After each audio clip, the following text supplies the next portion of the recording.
Everybody celebrates kindness until kindness comes with standards. People applaud generosity until generosity has limits. They admire your patience until your patience refuses to tolerate disrespect. Isn't it strange that the same people who called you kind, easygoing, and understanding suddenly begin calling you difficult, proud, arrogant?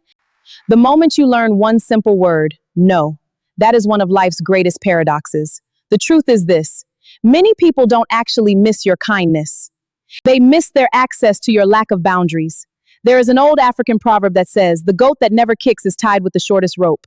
The world often rewards people who never resist until they finally do. Today's message is not about becoming rude. It is not about becoming selfish. It is about learning one of the greatest success principles that separates fulfilled people from exhausted people. Healthy boundaries are not walls to keep people out. They are gates that teach people how to enter your life with respect. Special greetings to you, ladies and gentlemen. Wherever you're watching us from around the world, I welcome you to this special edition of our talk show.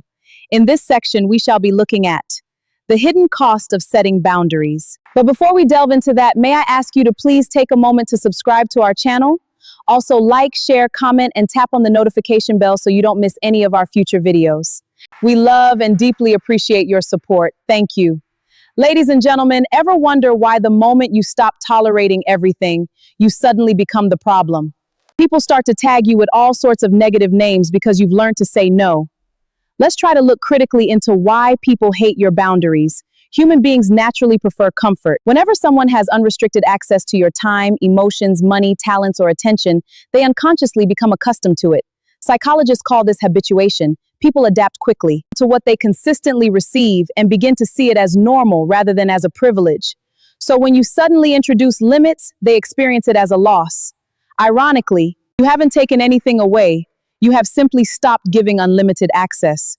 To them, however, it feels like rejection. That is why resistance often follows boundaries. Let's take an example. Imagine a young employee named Daniel. For 3 years, he stayed late every evening helping colleagues finish their assignments. He rarely complained. He never requested overtime. Whenever someone needed help, Daniel was available. Everyone called him the nicest guy in the office. Then one day he decided something had to change. He wanted time for his family. He wanted to improve his skills. He wanted peace. So he politely said, "I'm sorry, I have commitments after work today." Almost immediately, the atmosphere changed. People whispered. Some called him selfish. Others said, "You've changed." But had Daniel changed? No. He simply started valuing his own life. The people who benefited from his unlimited availability were the ones who felt threatened. In other words, boundaries exposes true relationships. Here is why. American author and researcher Dr. Brené Brown famously observed, "Daring to set boundaries is about having the courage to love ourselves, even when we risk disappointing others." That statement captures a profound truth. Boundaries are relationship detectors. They expose motives. When everyone gets unlimited access to you, it is impossible to know who genuinely values you. But once access requires respect, the pretenders begin disappearing. The entitled become offended. The manipulators become angry. The users become distant.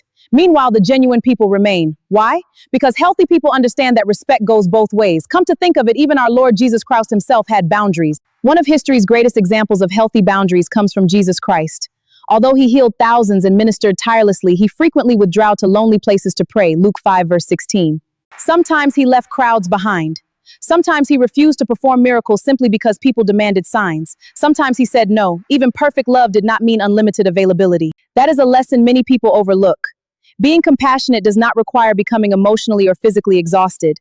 This brings us to one important point. Success requires boundaries. Every successful person protects something. Successful entrepreneurs protect their time. Elite athletes protect their routines. Scholars protect their attention.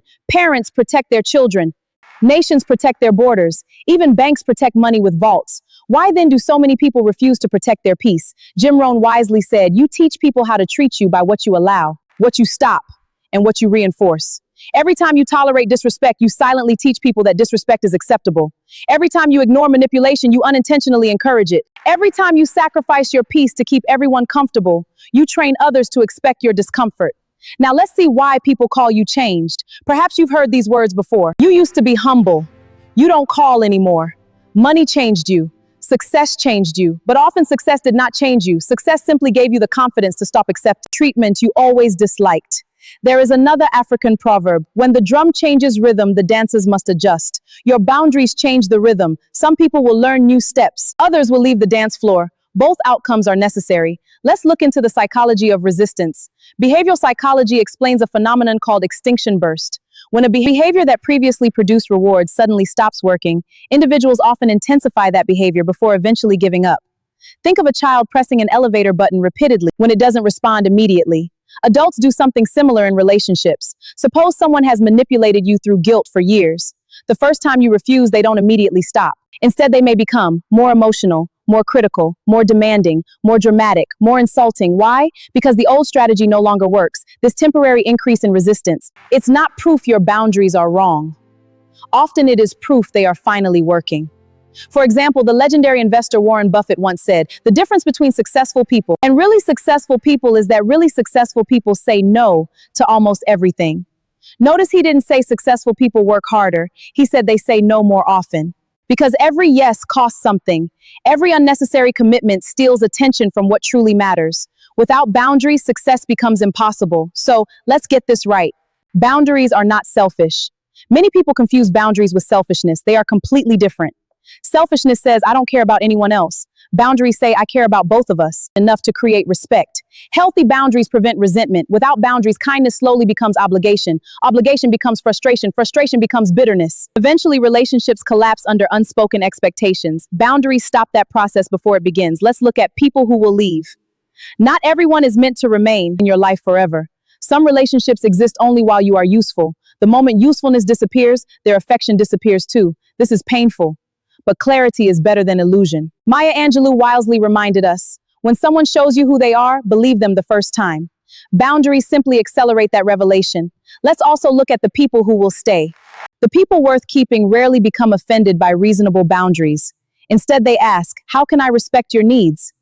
They understand that healthy relationships require mutual effort. They recognize that love without respect eventually becomes control. These are the people who celebrate your growth instead of resisting it. Keep them close. This brings us to an important question. How to build healthy boundaries. Here are practical principles. Number one, stop the endless justification. Number two, stop apologizing for protecting your peace. You don't need permission to prioritize your mental and emotional well-being. Number three, be consistent. A boundary enforced only occasionally becomes a suggestion rather than a standard.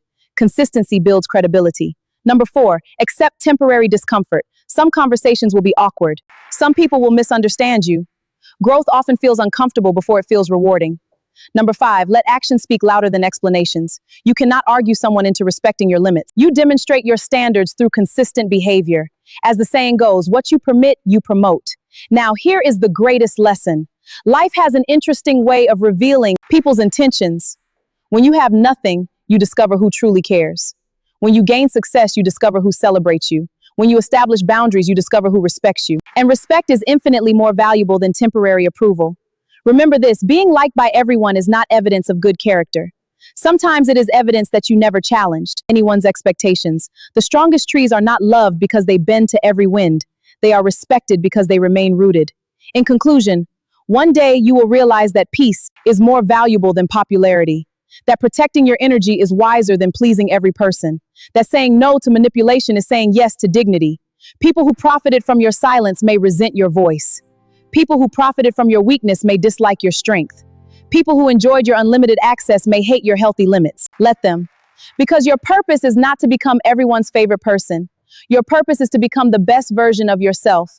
Never forget this timeless truth. The people who truly belongs in your life will never require you to abandon your self-respect to keep their approval. So build your boundaries, protect your peace, guard your purpose, value your time, honor your dignity. Because the world does not become better when you allow everyone to cross your boundaries. The world becomes better when people learn that kindness and strength can and should exist together. As another African proverb wisely says, the fence around a farm does not hate the neighbors, it protects the harvest. Likewise, your boundaries are not acts of hostility. They are the fences that protect the harvest of your life, your purpose, your peace, and your future. And remember, everybody may love the version of you that lets everything slide, but the people who truly deserve a place in your life will also respect the version of you that knows where to draw the line. Thank you for watching. If this message resonates with you, please do well to share it with your loved ones. Please remember to subscribe to our channel, drop your comments, and tap on the notification bell so you don't miss our new videos. We appreciate your support. See you in the next video. Bye for now.